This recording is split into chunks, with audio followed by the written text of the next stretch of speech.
मौत की दवा। श्रावस्ती नगरी में कृषा गौतमी नाम की एक कन्या रहती थी।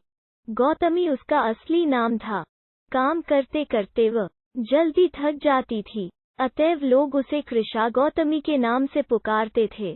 गौतमी ने जवानी में प्रवेश किया और उसका विवाह हो गया।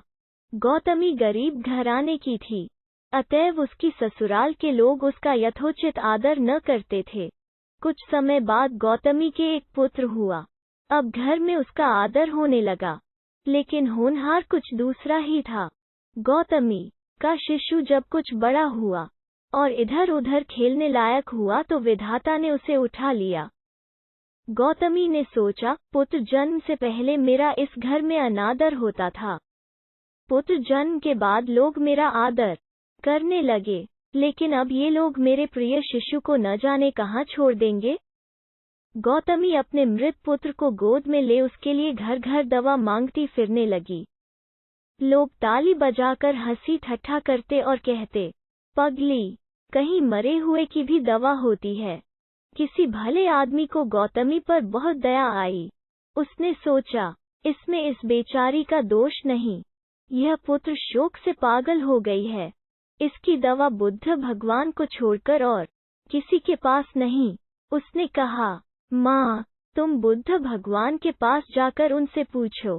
गौतमी अपने शिशु को गोद में ले जहाँ बुद्ध पालथी मारे बैठे थे पहुंची और अभिवादन करके बोली, महाराज, मेरे पुत्र को दवा दीजिए। तथागत ने कहा, तूने अच्छा किया जो यहाँ चली आई।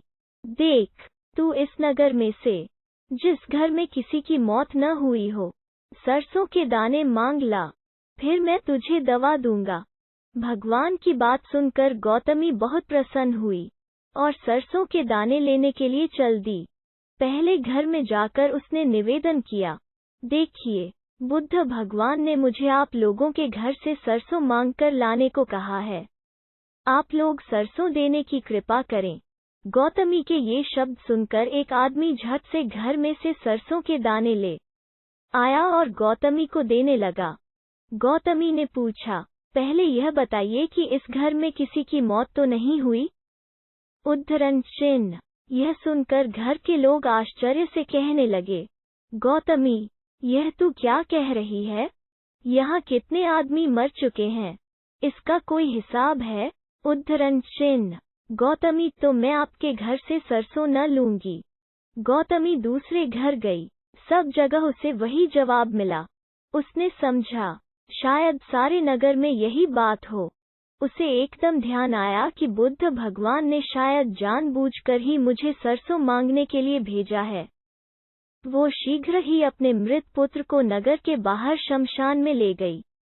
उसे अपने हाथ में लेकर बोली, प्रिय पुत्र, मैंने समझा था शायद तुम ही अकेले मरने के लिए पैदा हुए हो, लेकिन अब मुझे मालूम हुआ कि मौत सबके लिए है। जो पैदा हुआ है उसे एक न एक दिन अवश्य मरना है। इतना कहकर अपने पुत्र को शमशान में रख वहां से लौट आई। लौटकर गौतमी बुद्ध के पास गई। बुद्ध ने पूछा, गौतमी, सरसों के दाने मिल गए? उद्धरण चिन्ह। गौतमी, सरसों नहीं चाहिए, उनका काम हो गया है। उद्धरण चिन्ह।